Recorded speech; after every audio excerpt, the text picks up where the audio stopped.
Walipanda cruise ship kwa ajili ya safari ya kifahari, lakini watu wakaanza kufa mmoja baada ya mwingine katikati ya safari, na kilichowaua hakikuwa sumu wala ajali. Ilikuwa ni virus ya ajabu ambayo dunia ilishaisahau. Jina lake ni Hanta virus, na outbreak hii ilitokea kwenye meli inayoitwa MV Hondius. Safari ilianza Argentina mwezi Aprili 2026. Mwanzoni kila kitu kilionekana kawaida, lakini siku chache baadaye abiria mmoja alianza kupata homa kali na kushindwa kupumua. Alifariki akiwa bado ndani ya meli. Baadaye mke wake naye akafa akiwa safarini. Kisha abiria mwingine kutoka German alifariki pia. Ndipo mamlaka zikaanza kugundua kitu cha kutisha. Kirusi kilichokuwa ndani ya meli kilikuwa ni Andes hantavirus, moja ya hantavirus chache duniani zinazoweza kusambaa kutoka kwa mtu mmoja kwenda kwa mtu mwingine. Meli ilipofika Spain ikaandaliwa operation maalum. Abiria walitengwa na wengine wakaruhusiwa kwa uangalizi mkubwa. Lakini hapa ndipo story inapokuwa nzito. Hantavirus haisambai kirahisi kama COVID-19, lakini mtu akiugua vibaya, mapafu yanaweza kujaa maji ndani ya muda mfupi sana. Hadi leo hakuna chanjo rasmi. Subscribe to my channel for more updates. Nchi yenye mafuta mengi kushinda hata Saudi Arabia, lakini familia zao tu kule, wananchi wa kawaida wanashindwa kujinunulia hata chakula. Hii ni Venezuela. Miaka ya 1970 ilikuwa ni nchi tajiri zaidi ya Latin America. Pesa ya mafuta ilikuwa inamwagika kila mahali. Mji wa Caracas uliitwa Paris ya Latin America. Venezuela ilikuwa ni tajiri sana kiasi kwamba hata walikuwa wanawasaidia nchi majirani. Nchi hii ina zaidi ya mapipa bilioni 300, zaidi ya Irani, Iraki, Urusi. Kwani ni nini kiliharibika? Majibu ni mawili tu: madaraka na ufisadi. Hugo Chavez alipoingia madarakani mwaka 1999 alichukua sekta ya mafuta na makampuni ya kimataifa yakafurumushwa. Watu wasiokuwa na uzoefu lakini ni wazalendo wakapewa mifumo waendeshe. Pesa ikaacha kutumika kuendeleza uchumi, ikaanza kutumika kununua heshima na uaminifu wa kisiasa. Kisha mwaka 2014 bei ya mafuta duniani ikaporomoka, na hapa ndipo kila kitu kiliposambaratika. Inflation ikapaa vibaya sana, maduka yakakosa chakula, hospitali zikakosa dawa, umeme ukawa unapotea siku nzima kama TZ tu, na mamilioni ya watu wakaanza kuikimbia nchi yao. Venezuela haikuishiwa mafuta, iliishiwa uongozi mzuri. Na hiki ndiko kinachotokea nchi inapoweka siasa mbele kuliko future ya nchi. Swali la kuogopesha ni hili: je, hili linatokea nchi gani ya Afrika? Kama unapenda African stories, subscribe to my channel, ni follow for more. Mtu tajiri kuliko Elon Musk, Jeff Bezos na Bill Gates aliishi Afrika miaka 700 iliyopita. Huyu ni Mansa Musa, mfalme ambaye alikuwa ni tajiri sana kiasi kwamba hadi leo hii dunia imeshindwa kuutambua utajiri wake rasmi au halisi. Safari moja tu aliyofanya iliharibu uchumi wa nchi nyingine. Karne ya 14, dola la Mali walikuwa wanamiliki asilimia kubwa ya dhahabu iliyoko duniani. Karibu dunia nzima ilikuwa inategemea dhahabu yao. Kisha Mansa Musa akaingia madarakani mwaka 1324, na alifanya safari yake ya kwenda Maka akiwa na watu zaidi ya 60,000, uwanja wa taifa mzima. Walikuwepo askari, watumishi na ngamia waliobeba mizigo, mafurushi ya dhahabu. Kila alipopita alikuwa anagawa dhahabu kama zawadi. Misri, Afrika ya Kaskazini na Arabia. Watu walibaki kushangaa kumwona mtu anatumia fedha kama haziwezi kuisha. Na hapo ndipo tatizo lilipoanza. Aligawa dhahabu nyingi sana Misri mpaka thamani ya dhahabu ikashuka. Watu wakawa sasa wanachezea mdako. Bei ya vitu zikapanda, uchumi ukaathirika kwa miaka kadhaa. Cha kushangaza zaidi ni kwamba jina lake bado linafichwa na matajiri wengi walikuwa wanatajwa ni kutoka Ulaya, lakini yeye yupo pale na pesa zake ni nyingi sana. Sasa hivi wameanza kumtaja kwenye listi. Kama unapenda African facts and amazing stories, subscribe to my channel, ni follow for more. Watu wengi wanamjua Cleopatra, lakini wengi hawamfahamu mwanamke aliyekuwa farao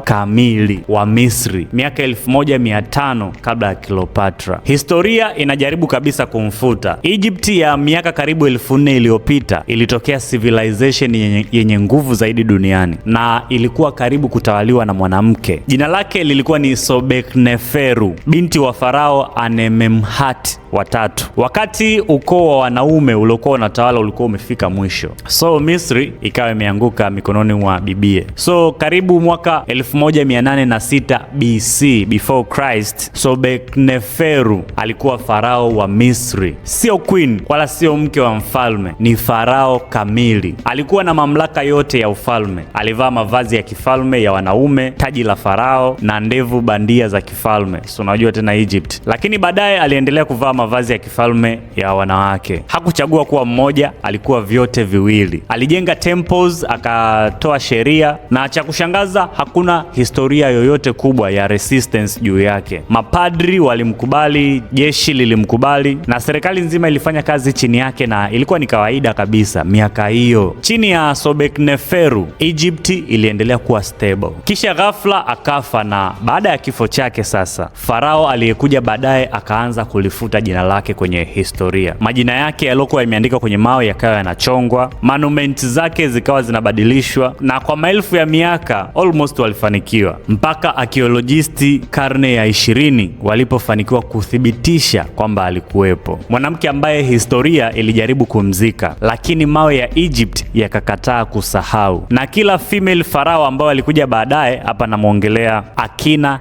Hatshepsut, Nefertiti na Cleopatra ambaye alikuwa ni malkia, wote walikuwa wanatembelea kwenye njia ambayo Sobekneferu aliichonga. Kama unapenda facts, kama unapenda African stories, subscribe for more. Nchi ina madini yenye thamani ya zaidi ya dola trilioni 24 za Kimarekani, fedha ambazo zinaweza kuibadilisha Afrika nzima. Ina cobalt, dhahabu, diamonds, coltan, madini ambayo dunia leo hii haiwezi kuishi bila hayo. Lakini cha kushangaza, wananchi wake ni miongoni mwa wananchi maskini zaidi duniani. Hii ndiyo Congo Paradox. Jamhuri ya Kidemokrasia ya Kongo ina zaidi ya 70% ya coltan dunia nzima, madini yanayopatikana kwenye smartphone yako ulioishika leo hii, na sio wewe tu, ni almost watu wote duniani. Ina mito yenye uwezo mkubwa wa kuzalisha umeme duniani. Ina msitu mkubwa wa pili duniani kwa ukubwa, ukitoka Amazon. Kongo inapaswa kuwa moja kati ya nchi tajiri zaidi duniani, lakini reality ni tofauti kabisa. Watu wengi Kongo wanaishi chini ya $2 kwa siku. Swali ni nini kilitokea? Kwanza ni ukoloni. Wabelgiji hawakuijenga Kongo, waliivuna. Mfalme Leopold wa pili wa Ubelgiji inasemekana aliwaua zaidi ya Wakongomani milioni 1 kwa ajili tu alikuwa anataka raba mpira. Uhuru ulipokuja mwaka 1960, Kongo ilikuwa imeachwa dhaifu sana. Kisha akaja Mobutu Sese Seko, mshikaji aliamua kupora mabilioni huku wananchi wake wakiteseka. Baadaye vita vikaanza, civil war 2 kubwa, mamilioni ya watu wakafa mpaka kufikia leo hii. Makundi yenye silaha sasa hivi yanadhibiti baadhi ya migodi, madini yanaondoka Kongo na utajiri wote unatoka nje ya Kongo. Makampuni ya kigeni, benki za kigeni, mifuko ya watu wa nje. Hiyo ndiyo wanaita the resource cause, yani laana ya resource. Kadri nchi inavyokuwa na utajiri mkubwa chini ya ardhi, ndivyo vita, rushwa, exploitation vinavyoongezeka juu ya ardhi. Inawezekana simu ulionao sasa hivi mkononi ina cobalt kutoka Kongo, lakini aliyeichimba anaweza akawa analipwa chini ya $2 au ni mtoto mdogo. Kongo haina tatizo la rasilimali, tatizo ni anayenufaika na hizo rasilimali. Ndio maana Congo Paradox haikutokea kwa bahati mbaya, iliundwa na mpaka leo bado inaendelea. Kama uko interesting na facts African story, subscribe to my channel, ni follow for more. Mimi naitwa Credo, hii ni Kwa Undani. Mungu ana maguvu sana. FBI waliunda unit maalum kwa ajili ya mission moja tu, kumwangamiza mwanaume mmoja mweusi kabla mawazo yake hayajainyanyua au kuiamsha dunia. Jina lake alikuwa anaitwa Marcus Garvey. Marcus Garvey alizaliwa Jamaica mwaka 1887. Aliacha shule akiwa na miaka 14 tu. Alijifundisha mwenyewe kila kitu, lakini aliamini kitu kimoja hatari sana kwa mfumo wa miaka hiyo. Waafrika duniani walipaswa kujitawala wenyewe. Mwaka 1916 aliwasili Marekani. Ndani ya miaka minne tu alikuwa ameunda movement kubwa zaidi ya watu weusi kuwahi kutokea duniani, na aliiundia Marekani zaidi ya watu milioni 6, na meseji yake ilikuwa rahisi: Africa for Africans. Alisema watu weusi wanastahili uhuru, heshima, uchumi bila kuomba ruksa kwa mzungu. Kisha akafanya kitu ambacho kilitisha zaidi. Alianzisha Black Star Line, shipping company inayomilikiwa na mtu mweusi, iliyofadhiliwa na Waafrika wenyewe. Black economy ilikuwa inaanza kujengwa, na hapo ndipo serikali ya Marekani ilipoingiwa na hofu. Mkuu wa FBI J. Edgar Hoover alimuita the most dangerous black man in America.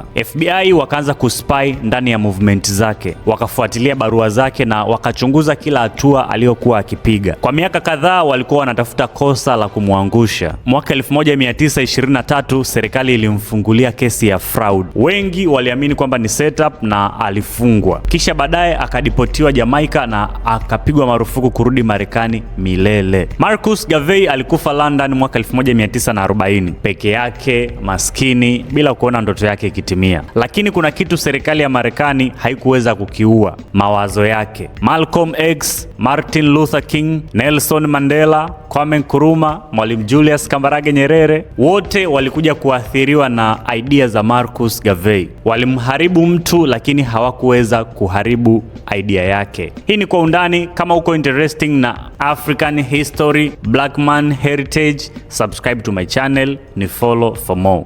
Watu wengi wakifikiria genocide wanamfikiria Adolf Hitler, lakini kabla yake palikuwa na genocide nyingine Afrika ambayo watu wengi hawaizungumzii kabisa, na historia ni kama imeifuta. Miaka ya 1904 katika Namibia ya leo, jamii ya Nama and Herero walikuwa wanaishi kwenye ardhi hiyo mamiaka na mamiaka. Walikuwa ni wafugaji na walikuwa na mfumo wao wa maisha kabisa. Kisha baada ya Berlin Conference, Wajerumani wakafika, wakachukua ardhi, wakachukua mifugo, na baada ya yote hayo wakamtuma General Lothar von Trotha, na ndipo oda ilipotolewa: kila Mherero atakayepatikana, mwanamke, mwanaume au mtoto, watu wakakimbilia jangwani. Lakini wanajeshi wa Kijerumani wakazingira jangwa na vyanzo vya maji vikaharibiwa vyote. Maelfu wakafa kwa kiu. Walionusurika wakawekwa kwenye concentration camps. Moja ya kempu hizo zilikuwa ni Shark Island, ambapo pia watu wengi hawakutoka wakiwa hai. Na hapa ndipo story inapokuwa nzito zaidi. Baadhi ya mabaki, mafuvu na mifupa ya miili ya Waafrika waliokufa pale yalipelekwa Ujerumani kwa ajili ya experiment, ratio experiment. Kabla ya vita, Waherero walikuwa karibu watu 80,000 na miaka michache tu baadaye waliosalia